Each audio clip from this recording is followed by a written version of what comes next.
Un virus muta cuando se produce un cambio en su genoma, el conjunto de instrucciones que contiene la información que necesita para funcionar.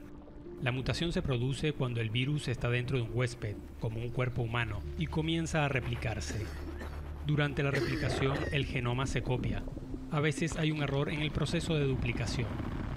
El lugar en el que se producen los errores dentro del genoma determinará el impacto en la capacidad del virus para sobrevivir o continuar replicándose. Todos los virus pasan por alguna forma de mutación. Algunos virus mutan más rápido que otros.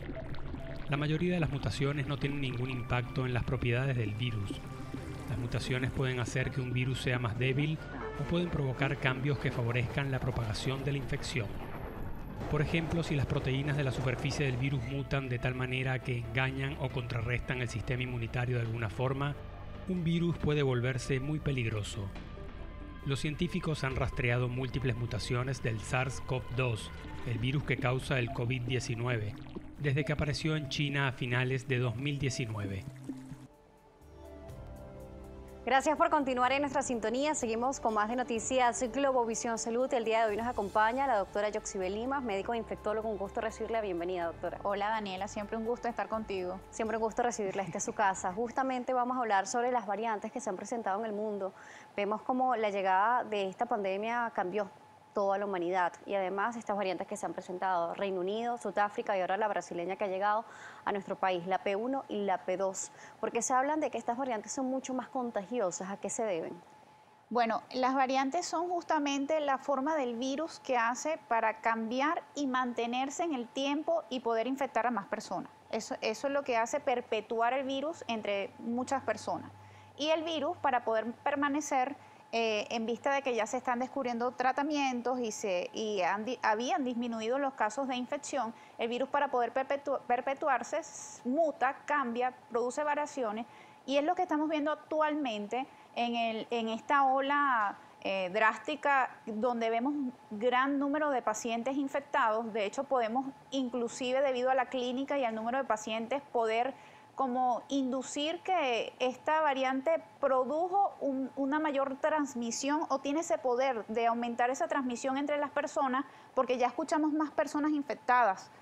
A diferencia de la ola que tuvimos en agosto del año pasado, ahorita la cantidad de personas que están acudiendo a las instituciones de salud son pacientes que están en mayor estado de gravedad, tienen insuficiencia respiratoria.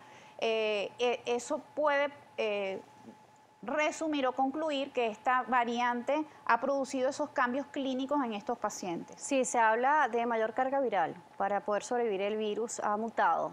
Por eso se presentan estas variantes de este SARS-CoV-2, de este COVID-19. Así es, Daniela.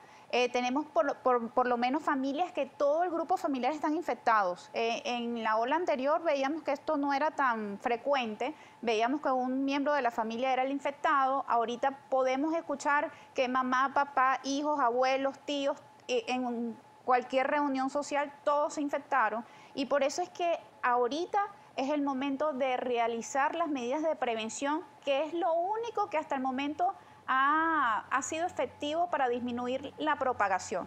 ¿Cómo disminuir las variaciones y las mutaciones? Es disminuyendo la propagación del virus. Totalmente, esto es lo que se está hablando en el mundo.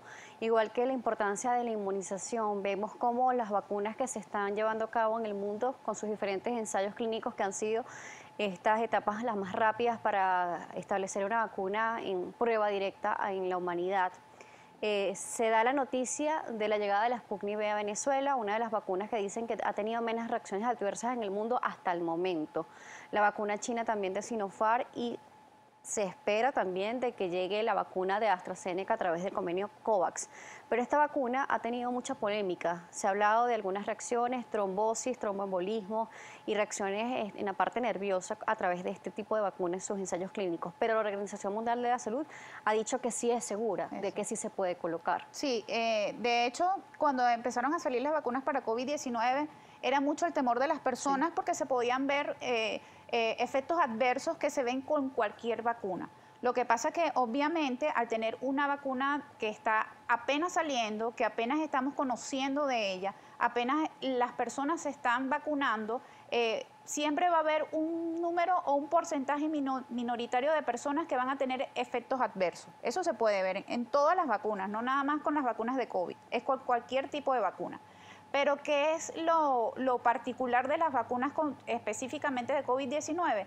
En que va a disminuir la mortalidad y la presencia de enfermedad grave. Entonces, por eso es que uno debe medir riesgo-beneficio. Si yo me vacuno y voy a crear anticuerpos sin crear la enfermedad, yo puedo contagiarme porque la vacuna tampoco va a impedir que yo no tenga la enfermedad, pero si la voy a tener, por eso es que es tan importante denotar que las personas que se vacunen tienen que seguir con las medidas de prevención. El yo vacunarme no significa que yo voy a estar exenta a tener cualquier enfermedad de COVID-19, sino que va a disminuir la proporción de tener una enfermedad grave, la probabilidad de terminar en una terapia intensiva, de tener una intubación mecánica o una enfermedad más severa. Sí, eso lo vemos con otras enfermedades, por ejemplo, la lechina. Cuando estamos pequeños, en el proceso de inmunización, para los infantes se coloca la vacuna para la lechina. Sin embargo, esto no quiere decir que durante su crecimiento no la vaya a presentar. Exacto. Hay personas que sí tienen el virus, tienen la lechina activa y otros que, gracias a la vacunación, lo presentan muy leve o de repente no tienen la lechina presente. Entonces ahí vemos una comparación de repente con algo conocido, con algo tan nuevo con el COVID-19, que son diferentes, pero vemos la comparación en lo que es el nivel de vacunación. Importantísimo, Daniela. Y tener la sensación de calma de que las vacunas vinieron a tratar de evitar de seguir en esta zozobra que estamos todos, porque yo gracias a Dios no me he infectado, tú tampoco, pero entonces estamos en una zozobra constante en donde cualquier cosa, si tuvimos cerca de alguien que tuvo COVID, entonces me voy a hacer la prueba, o si tengo algún síntoma respiratorio, entonces ya me voy a hacer la prueba.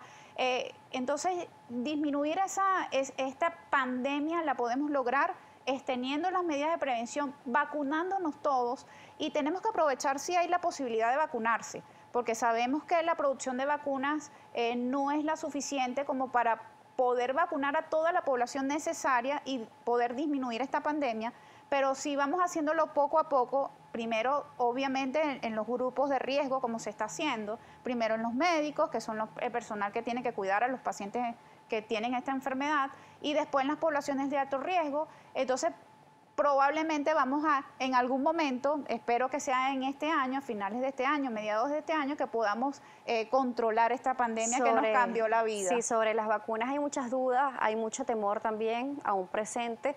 Y por ejemplo, por acá a través del Instagram Live nos pregunta RR Díaz lo siguiente, nos dice: hola, buenas tardes. Pregúntale a la doctora lo siguiente, si existe alguna vacuna que sea la más segura, la que refuerza más el sistema inmune. ¿Esto es posible?, nos pregunta. Las vacunas hasta el momento, hay muchas que ya han terminado su fase 3. Las vacunas que han terminado su fase 3 son seguras. Hay mucha tela que cortar con COVID-19 todavía. Tenemos que esperar que más población esté vacunada, que más vacuna esté disponible para la vacunación de la población susceptible. Entonces, todavía esa seguridad en números absolutos no la tenemos, o definitivos no la tenemos, pero no tengan miedo, hay que vacunarse. Yo me vacuné, gracias a Dios tuve la posibilidad de vacunarme, me puse mis 2 dosis y lo único que sentí fue una molestia en el lugar de la inyección de la vacuna, y gracias a Dios no sucedió nada. Más es el temor que tenemos de la incertidumbre de una vacuna que todavía no tenemos todos los datos conclusos de sus estudios, pero hay que vacunarse para poder prevenir. Sí, justamente tenemos una pregunta que vamos a responder en la próxima parte que nos hace Esmiris Urbaneja sobre por qué cada vacuna tiene un compuesto diferente, que nos pregunta que por qué unas son ARNs y otras otros compuestos. Eso lo vamos a responder al regreso. Vamos a una pausa, vamos a seguir conectados con ustedes a través de las redes sociales, @DanielaJSalas y @salud_GB. La doctora Yoxibel Lima nos seguirá acompañando, médico infectólogo. Ya regresamos.